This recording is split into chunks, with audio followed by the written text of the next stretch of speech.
Hillary Clinton won Las Vegas and Bernie Sanders lost Las Vegas. And, we can sit around and say, well, if only Harry Reid hadn't made that phone call, or if, or what's her name? Dolores Huerta, I think. This is the latest hit on Bernie that somebody yelled English only at her. The videotape doesn't seem to prove that, but that all kind of wanders into the area of sore loserdom, and I ain't gonna go there. I mean, I think that the reality is this is politics, and if any of us are gonna get upset when politicians start playing politics, as in Harry Reid calling up his buddy at the union and saying, "Get your people out now," we shouldn't be in this game, right? It's like, hey, it's politics. This is the kind of stuff people do. And, smart politicians and strategists anticipate that or plan for it or try to stop it or try to blow it, whatever. And so, Hillary Clinton, I tweeted this yesterday, congratulations on your victory in Nevada, excuse me. I'm not going to minimize it at all. And it going forward, it's going to be a little more difficult, probably a lot more difficult for Bernie, but that doesn't mean it's impossible. But all that said,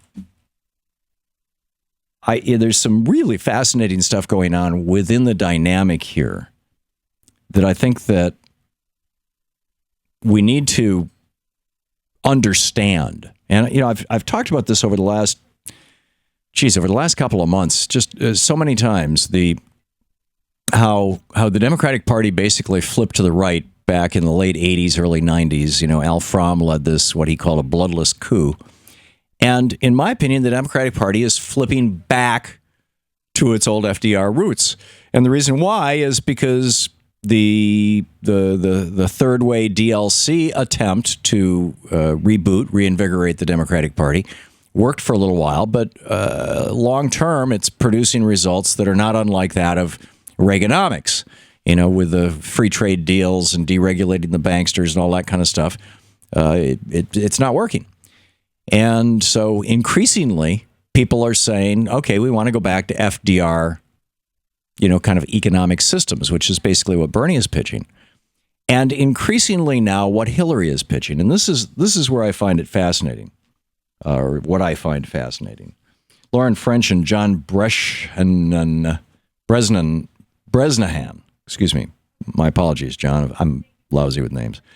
Anyhow, he wrote a piece in Politico this morning, and the headline is titled, "Democrats Look to Copy Sanders' Success." The subhead is, "They're stunned at the surge in support for the burn."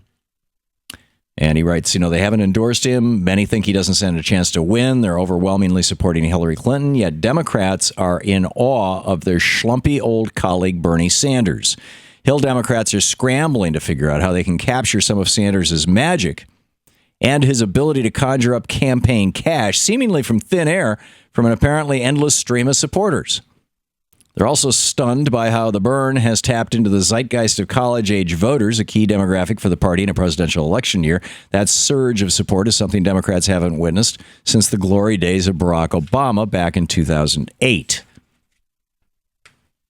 And then, they go on to write, Democrats, particularly in the House, are actively strategizing how they can reach the young white voters who propelled Sanders to victory in New Hampshire and a near win in Iowa. And if Sanders can rock out of obscurity to challenge a political heavyweight like Clinton, they admit it would be wise for Democrats to try and incorporate his most successful messages. Here's what Nancy Pelosi had to say. Nancy Pelosi, right, the leader of the Democrats in the House. "I think Bernie Sanders has a very positive message. It's about fairness. It's about opportunity. I'm very proud of the way Senator Sanders has expanded the universe of young people, especially interested in the political process." Steve Israel of New York, who is kind of the epitome of DLC Democrats. He's chairman of the House, the DCCC, I believe. Says it's about selecting issues that have support from moderate independents and fired up progressives. Israel, in a recent interview, said student loan debt, overhauling Wall Street regulations, and campaign finance reform top the list.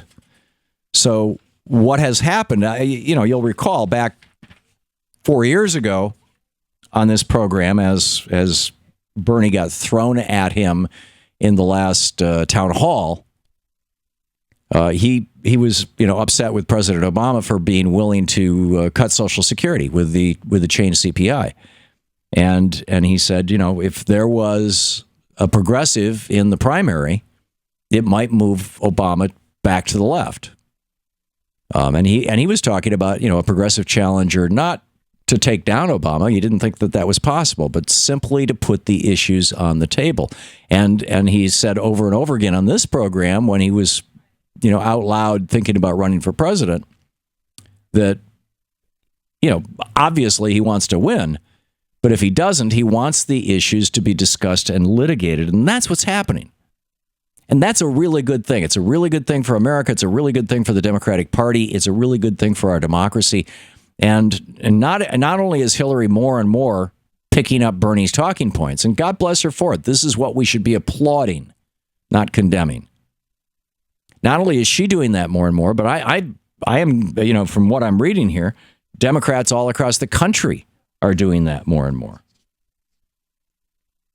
Bob Seska wrote an op-ed that was published in Salon, titled "Why Bernie Sanders Won the Democratic Primary Even If He Loses." The subhead, "While Hillary Clinton has the inside track to the nomination, Sanders has nonetheless made his mark on history." And then this is my point. He says, many Bernie Sanders supporters have been oddly critical of Hillary for doing precisely what she was supposed to do, tacking to the left due to Bernie's profound influence on this year's contest. In fact, Bernie supporters would do well to applaud rather than hector Clinton, if for no other reason than to hold on to her huge shift leftward. Yeah, amen. Amen. And not just her, the entire party. So here's where it stands right now, setting aside superdelegates who are not really committed until the end.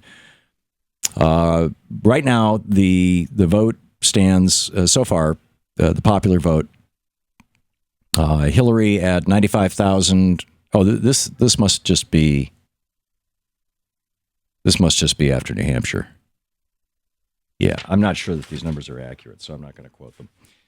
But anyhow, where we're at right now is that political discourse in the United States is shifting to the left. It's shifting to the left even on the Republican side with Donald Trump. Donald Trump saying, I'm not going to cut Social Security. Now, even President Obama wouldn't say that 4 years ago. He was ready to cut Social Security. And here now you've got Bernie Sanders, Donald Trump, and Hillary Clinton all saying, no way, not going to cut Social Security. You've got Donald Trump saying, blow up the trade deals, talking about tariffs and things. Although, who knows? Which way he's going to go. But and obviously, if Trump is elected president, much of that is probably not going to get translated into policy.